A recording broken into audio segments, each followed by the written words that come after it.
Hi, this is a second video to my first part I put up yesterday, entitled Stop Fighting and Start Doing.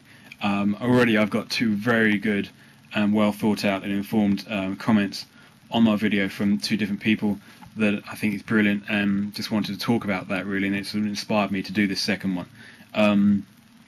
And basically one of them was saying, look, quoting Anthony Sutton, saying you should be in opposition of an individual, and you as an individual need to take on these bad guys, the New World Order, the Illuminati, whatever you want to call them. It doesn't matter if there's other people who equally feel that there's something wrong with the world and want to change it, but don't agree with your views. It doesn't matter. Everyone's entitled to their own views, and everyone has to be an individual. I think that's where we're moving to, and it should be where we're moving to, certainly as a movement. If we are a movement, again, that's just a word, doesn't really mean anything, but the truth movement is constantly being divided and stopped in its tracks, really made impotent by infighting and people, saying, oh, this person is calling me names and I don't like them, blah blah blah, whatever. It's stupid. It doesn't matter if someone thinks something and you don't agree with them. So what? They think what they think, you think what you think. But you've all got to realise that we're all still in the sheep pen here. We're all still locked up in our prison, and arguing with ourselves is not going to get us out any sooner. What will get us out sooner is if we actually start engaging the enemy rather than engaging ourselves. And what I mean by that is, for example, Chris Coverdale mentioned this last video, and I will be putting up much more information about this in the future when his website's up and running, has spent years researching the legality of going on a tax strike, and certainly in the UK it's perfectly legal for any citizen to withdraw tax from the government, because at the moment the government are committing war crimes by being in Iraq and Afghanistan. They are committing genocide, and legally we don't have to pay any government that is committing genocide and war crimes, and there will be much more information available for anyone to do that, and again, legally, and the system will try to scare you and bully you into thinking that you're not allowed to do this, but again, that's just them not really understanding their own system. That's one way. Another way would be, again, sourcing your own energy from various different methods to create your own electricity in your house. And if this truth movement truly exists, why are we still funding the system and the people that we are claiming to be the energy? Why are we using their media? Why are we using their drugs and pharmaceuticals? Why are we using their food sources through supermarkets? We, like it or not, we are very much dependent on the same force and people that we claim to want to sort of destroy and bring down, and hurrah, everyone will be in love. Well, that's not going to happen until we actually start doing something real, but doing something real in a unique way, in an individual way. So there is no new set of dogma that some people continually go back on and say, oh, this person or this group of people are just trying to trick everyone else into a new prison, a new paradigm of you've got to think this. Well, I personally don't think that's true, because I haven't met many people doing it. No doubt there is some people out there, but if that's the case, ignore them. You can continue to think what you think and believe what you believe, whether you're a pagan, a Muslim, a Christian, an atheist, someone who believes in UFOs, whatever.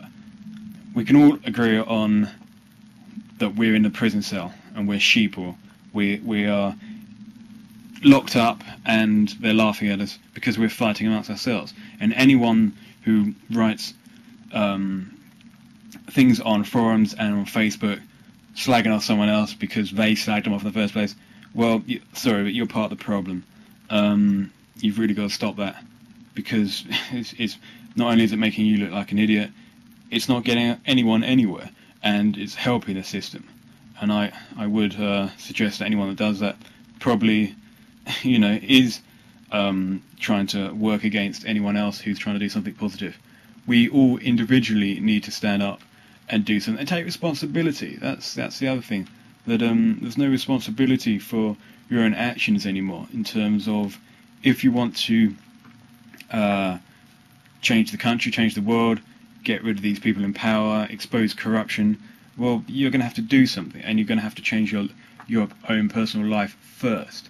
And there will be more information coming from me and many other people about how one would do that. But again, there's things you can do now, and just talking about it or just slagging other people up is not an option any longer. Where is the alternative media? Create your own media, create your own newspapers, create your own blogs, create your own websites.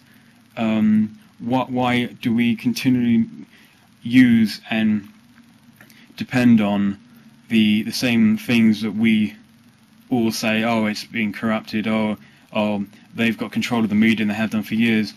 Yeah, that's probably true. So why are we still listening to the media? Why aren't we in larger numbers now ignoring the national newspapers and the radio station, the TVs? Why aren't we coming up with our own? There's got to be some sort of action here.